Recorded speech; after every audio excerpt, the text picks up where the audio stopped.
आज बहुत ही महत्वपूर्ण टॉपिक लेकर आपके सामने आया हूं। उस टॉपिक का नाम है सांख्यिकी, स्टैटिस्टिक्स। 9th और 10th क्लास के लिए बहुत ही इम्पोर्टेंट है। और सबसे पहले हम लोग सांख्यिकी की परिभाषा समझेंगे। सांख्यिकी किसे कहते हैं, स्टैटिस्टिक्स किसे कहते हैं, इसको हम लोग समझ लेते हैं। ठीक है। सांख्यिकी को अंग्रेजी में स्टैटिस्टिक्स कहते हैं। स्टैटिस्टिक्स शब्द की उत्पत्ति स्टेटस से हुई है। ठीक है, स्टेटस से हुई है। आप देखते होंगे हम लोग स्टेटस लगाते हैं, व्हाट्सएप वगैरह इस समय स्टेटस लगाते हैं ना। समझिए उसी शब्द का यह व्यापक शब्द है। ठीक है, देखिए इसका परिभाषा है गणित की वह शाखा, गणित की वह शाखा जिसमें संख्यात्मक आंकड़े का तार्किक एवं नियम पूर्वक संग्रह। ठीक है, नियम पूर्वक संग्रह, तार्किक एवं नियम पूर्वक संग्रह, प्रस्तुतिकरण, विश्लेषण एवं निर्वचन किया जाता है, उसे सांख्यिकी कहा जाता है। ठीक है, सांख्यिकी क्या है? एक गणित की शाखा है।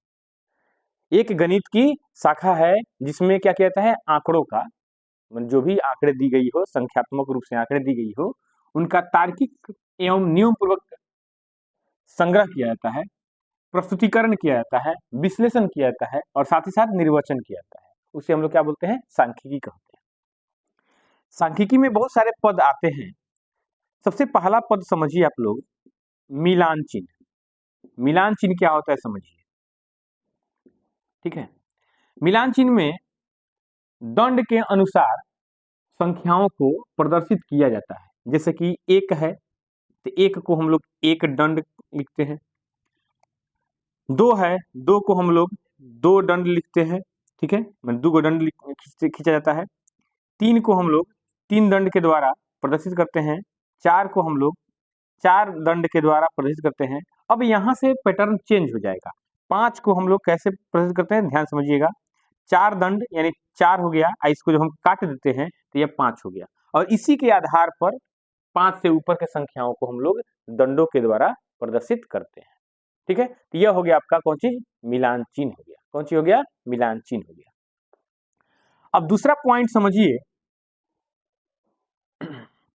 वर्ग चिन्ह। इसका उपयोग जो है वर्गीकृत आंकड़ों के लिए किया जाता है। ठीक ना, वर्गीकृत आंकड़ों में जब वर्गों के बीच का वर्ग चिन्ह निकाला जाता है, उसमें हम लोग करते हैं। तो वर्ग चिन्ह का फॉर्मूला क्या होता है, ध्यान दीजिएगा। निम्न वर्ग सीमा, निम्न वर्ग सीमा और ऊपरी वर्ग सीमा, चाहे उच्च वर्ग सीमा, ऊपरी वर्ग सीमा, दोनों के योगफल को यदि 2 से डिवाइड कर दिया जाए तो वर्ग चिन्ह निकल करके आता है। ठीक है, उसके बाद आता है, उसके बाद वाला टॉपिक है यानी टर्म है वर्ग माप। वर्ग माप, तो वर्ग माप में होता क्या है कि जो ऊपरी वर्ग सीमा होती है, ऊपरी वर्ग सीमा, उसमें से निम्न वर्ग सीमा को क्या करते हैं, निम्न वर्ग सीमा को घटा देते हैं, तब जाकर के वर्ग माप निकल जाता है। अब समझिए एक और चीज होता है परिसर, जिसको हम लोग रेंज कहते हैं। ठीक है, परिसर जिसको हम लोग रेंज कहते हैं। और वर्गीकृत आंकड़ों के लिए परिसर हम लोग आसानी से निकाल सकते हैं। कैसे निकालेंगे, देखते हैं कि सबसे पहले जो है उसको हम लोग बढ़ते या घटते क्रम में सजा देते हैं। अगर नहीं भी सजाते हैं तो कोई बात नहीं। सबसे पहले देखते हैं कि सबसे उच्चतम प्रेक्षण कौन है, उच्चतम मान, प्रेक्षण का उच्चतम मान, उच्चतम मान माने उच्चतम मान यानी सबसे बड़ी संख्या, माइनस निम्नतम मान। निम्नतम मान का मतलब निम्न संख्या, निम्न संख्या। इस तरीके से निम्न संख्या को हम लोग मान भी लिख सकते हैं, निम्न मान या निम्नतम संख्या, तब परिसर निकल जाता है। ठीक है, सांख्यिकी में केंद्रीय प्रवृत्ति के 3 मापक होते हैं। एक होता है, पहला चीज होता है कौन चीज जानते हैं? माध्य माध्यिका बहुलक। केंद्रीय केंद्रीय प्रवृत्ति, केंद्रीय प्रवृत्ति के मापक, माप। ठीक है, एक में होता है माध्य, इसको समांतर माध्य भी कहते हैं, अंगगणितीय माध्य भी कहते हैं। दो में होता है माध्यक, उसके बाद होता है 3 में बहुलक। ध्यान दीजिएगा, इसको बोलते हैं मीन।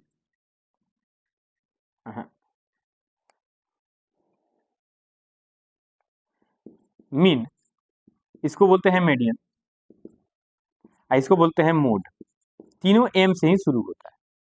ठीक है, तो सबसे पहले हम लोग अवर्गीकृत आंकड़ों के लिए माध्य, माध्यक और बहुलक, माध्यिका भी इसको कहते हैं, माध्यक को माध्यिका भी कहा जाता है। ठीक है, तो माध्य, माध्यक और बहुलक का अवर्गीकृत आंकड़ों के लिए सूत्र क्या क्या होता है वह चीज हम लोग समझ लेते हैं, सीख लेते हैं।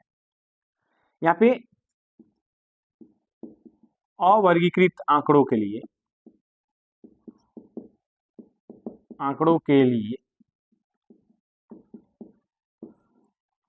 माध्य का सूत्र क्या होता है, ध्यान दीजिएगा। दिए गए जितने भी प्रेक्षण होते हैं सभी प्रेक्षणों का योग बटा में प्रेक्षणों की संख्या। इस चीज को ऐसे समझ लीजिए, ऊपर जो है सभी प्रेक्षण को जोड़कर लिखना है और नीचे जो है ना सभी प्रेक्षण को गिन करके लिखना है। भाग देने पर भागफल जो प्राप्त होगा वो क्या आएगा, माध्य होगा। क्या होगा, माध्य होगा। ठीक है, ये हो गया। अब माध्यक में, यहां पर माध्यक में झंझट है। अब क्या झंझट है जान लीजिए। दो चीज देखा जाता है माध्यक निकालने के लिए, दो चीज देखा जाता है कि प्रेक्षणों की संख्या सम है कि विषम है। तो प्रेक्षणों की संख्या यानी n, यदि प्रेक्षणों की संख्या जिसको n से डिनोट कर सकते हैं विषम हो तब माध्यक का मान क्या निकलेगा, तो माध्यक का मान निकलेगा n प्लस 1/2 प्रेक्षण। अब यहाँ पे थोड़ा सा ध्यान दीजिए, माध्य निकालने के लिए प्रेक्षणों को बढ़ते या घटते क्रम में लिखने की आवश्यकता नहीं है, लेकिन माध्यक निकालने के लिए प्रेक्षणों को बढ़ते या घटते क्रम में, ठीक है, सबसे पहले क्या करेंगे, प्रेक्षणों को आरोही या अवरोही क्रम में सजा देंगे। आरोही या अवरोही क्रम में सजाना, ठीक है, सजाएं। इतना पॉइंट याद रखेंगे। प्रेक्षणों को आरोही या अवरोही क्रम में सजा दें, यानी बढ़ते या घटते क्रम में सजा दें। तब देखेंगे कि यदि प्रेक्षणों की संख्या n यानी विषम हो तो माध्य क्या होगा, n प्लस 1/2 प्रेक्षण।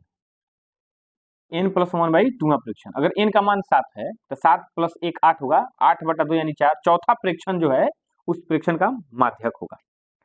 अब इसी में देखिए एक और पॉइंट है कि यदि प्रेक्षणों की संख्या क्या हो, प्रेक्षणों की संख्या यानी n क्या हो, सम हो जाए, तो उस परिस्थिति में माध्यक निकालने के लिए क्या करते हैं, ध्यान दीजिएगा बच्चा लोग। माध्यक निकालने करते हैं n/2 प्रेक्षण, ठीक है, अब प्लस में n/2 प्लस 1।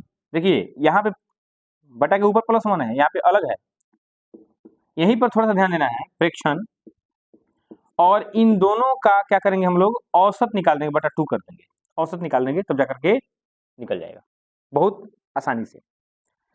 उसके बाद अगर हम लोग बहुलक निकालना चाहें, बहुलक यानी मोड, तो प्रेक्षणों में जो सबसे अधिक बार संख्या आता है वही उस आंकड़ा का क्या होता है, बहुलक होता है। तो बहुलक बराबर हो जाता है अधिकतम बार आने वाली संख्या कहिए चाहे प्रेक्षण कहिए, ठीक है। इस तरीके से हम लोग अवर्गीकृत आंकड़ों का क्या कर सकते हैं, माध्य, माध्यक, बहुलक निकाल सकते हैं। देखिए जब प्रेक्षणों की संख्या सम हो तब माध्यक निकालने का फॉर्मूला हो गया n/2 प्रेक्षण प्लस n/2 प्लस 1 प्रेक्षण बटा में 2, यानी दोनों निकाल करके और उसका क्या करेंगे, औसत निकाल देंगे। अब ये बच्चा लोग, अब हम लोग वर्गीकृत आंकड़ों के लिए माध्य, माध्यिका और बहुलक के सूत्रों को देखने वाले हैं। इस वीडियो में केवल हम लोग सूत्र देखने वाले हैं। इसके बाद वाले वीडियो में हम लोग माध्य, माध्यिका, बहुलक, परिसर से संबंधित महत्वपूर्ण प्रश्नों को देखेंगे, जो कि आपके एग्जाम के दृष्टिकोण से होगा। ठीक है, अगर वर्गीकृत आंकड़ों के लिए माध्य अगर निकालना हो, ठीक है, तो सीधा काम करते हैं। यह है सिग्मा, तो बोलते हैं सिग्मा समेशन एफ एक्स। अब एफ एक्स क्या है और फिर सिग्मा समेशन एफ क्या है, पहले समझ लीजिए। वर्ग चिन्ह निकालेंगे हम लोग, ठीक है, ऊपरी वर्ग सीमा प्लस निम्न वर्ग सीमा बटा 2। तो जितने भी वर्ग अंतराल हैं सभी का वर्ग चिन्ह निकालेंगे और सभी के बराबरता से गुना करके एफ एक्स निकालेंगे, और जितने भी एफ एक्स निकलेंगे निकालेंगे सबको हम लोग क्या करेंगे, जोड़ देंगे, तो योग हो जाएगा। तो इसको पढ़ेंगे सिग्मा समेशन एफ एक्स अब बटा सिग्मा समेशन एफ, यानी जितने भी बराबरता है सभी का योगफल। ठीक है, अब आइए समझिए माध्यिका निकालने के लिए क्या करते हैं। माध्यक कहिए चाहे माध्यिका कहिए, इसका फॉर्मूला होता है L plus N by 2 minus C F बटा एफ गुना में एच। अब यह एल क्या है, एन क्या है, सी एफ क्या है, एच क्या है, एफ क्या है, इसको हम लोग समझ लेते हैं। एल बराबर हो गया माध्यिका वर्ग की, जो भी माध्यिका वर्ग होगा, माध्यिका वर्ग की निम्न सीमा, माध्यिका वर्ग की निम्न सीमा। ठीक है, उसको देखिए,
अब ये बच्चों वर्गीकृत आंकड़ों के लिए बहुलक के सूत्रों को देखें।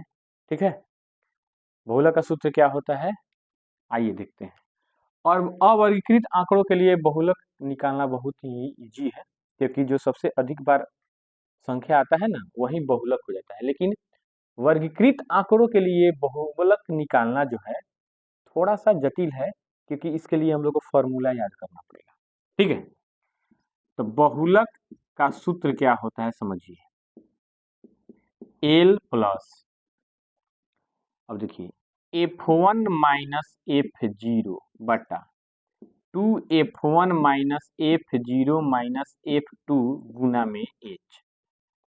अब F1 क्या है, F0 क्या है, ठीक है, F2 क्या है, L क्या है, H क्या है, इस चीज को हम लोग समझ लेते हैं।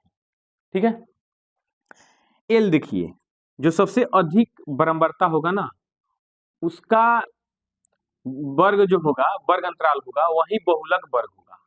आप बहुलक वर्ग का निम्न सीमा एल कहलाता है।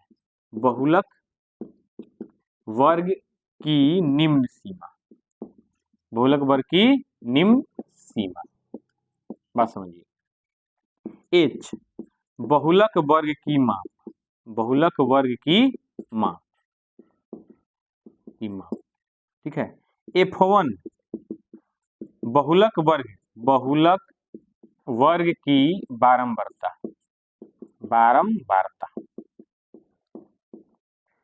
F0 बहुलक वर्ग के ठीक पीछे वाले वर्ग की बारंबारता। क्लियर।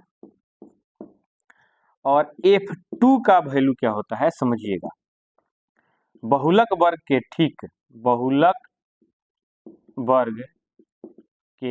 ठीक आगे